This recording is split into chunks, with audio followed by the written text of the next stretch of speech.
जी के जन्म दिवस के अवसर पर हमारे झज्जर के सभी साथियों ने मिलकर आज रक्तदान शिविर यहाँ पर लगाया है। मैं उनको भी बधाई देती हूँ और भाई दीपेंद्र हुड्डा जी के दीर्घायु स्वस्थ जीवन की मैं कामना भी करती हूँ। साथ में सभी आयोजकों को बहुत बहुत बधाई, शुभकामनाएं। और इसके साथ में जिन्होंने आज यहाँ पर ब्लड डोनेट किया है, रक्तदान महादान है। इससे ऊपर क्योंकि ब्लड ही एक ऐसी चीज है जो केवल ह्यूमन मशीनरी, केवल इंसान जो है उसको बना सकता है। तो इसके लिए बहुत ज्यादा हिम्मत चाहिए।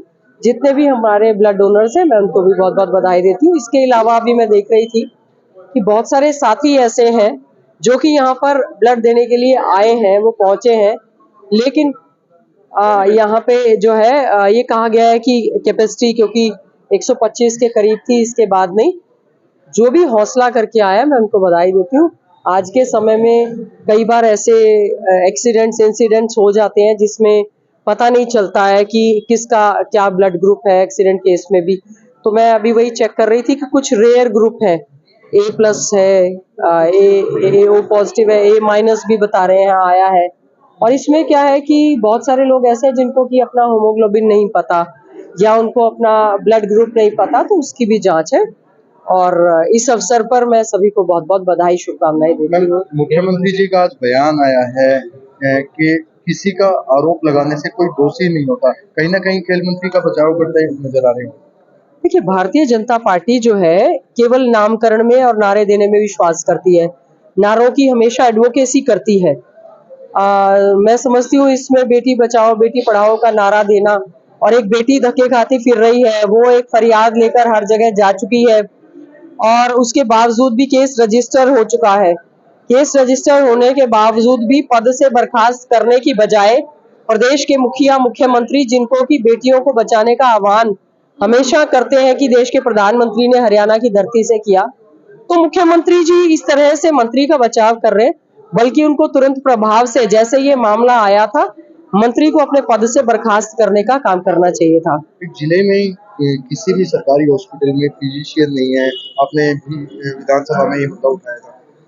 मैंने विधानसभा में विशेष तौर से हमारे झज्जर हॉस्पिटल का इंफॉर्मेशन मांगी थी और ये मुद्दा उठाया था। एक सूची पकड़ा दी गई जिससे कि मैं बहुत ज्यादा सेटिस्फाइड नहीं हूँ। हमारे झज्जर हॉस्पिटल में इस समय कोई मेडिकल सुपरिटेंडेंट नहीं है, वो रिजाइन कर चुके हैं।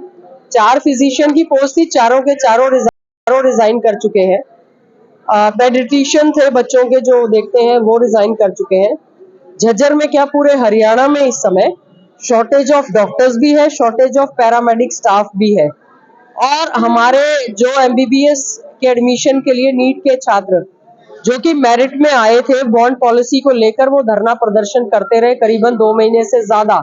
सरकार ने धक्के से, ये कमी होने के बावजूद भी डॉक्टर्स की कमी है, उनसे धक्के से बॉन्ड भरवाने का काम किया और प्रेशर करके उनसे जो है धरना वापस लेने का काम किया। तो मैं कहना चाहूंगी सरकार को मेडिकल एजुकेशन, जो ये चिकित्सा है, मेडिकल की चिकित्सा की शिक्षा है, उसको सब्सिडी सस्ते रेट्स पे ये शिक्षा देने का काम करना चाहिए, ना कि इस मेडिकल एजुकेशन को और महंगा करने का काम करना चाहिए। की कहीं ना कहीं बात की जाती है तो डॉक्टर भी कम होते हैं, क्या हरियाणा के ऊपर खतरा भी हो सकता है? देखिए, कोविड की कमी हमने पहली बार में तो ये था कि हमें शायद नहीं पता कि क्या बीमारी है।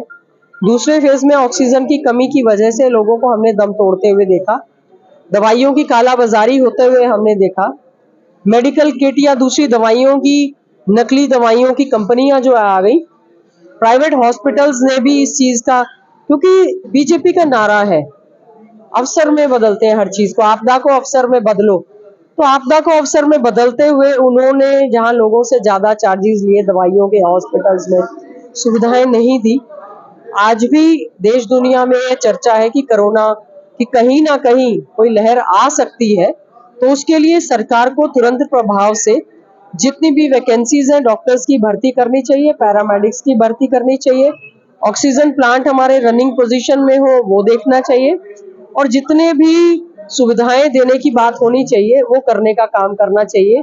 ये कोई बीजेपी कांग्रेस नहीं है और ये कोई गो कोरोना से भी नहीं भागेगी, थाली बजाने से, दिया जलाने से, टॉर्च जलाने से भी नहीं भागेगी। ये बीमारी है, कोई राजनीतिक दल नहीं है कि कांग्रेस की भारत जोड़ो यात्रा राहुल गांधी जी की चल रही है तो कोरोना आ गया, इनकी रैली, और खुद तो जूम मीटिंग में भी मास्क लगा लेते और भीड़ में खुद बड़ी बड़ी रैलियां कर रहे हैं। ये महामारी है, बीमारी है। केंद्र सरकार को, राज्य सरकार को इसको गंभीरता से लेना चाहिए और इससे किस प्रकार से लोगों की इम्यूनिटी को हाई लेवल पर लेके जाना चाहिए, अच्छी दवाइयां देनी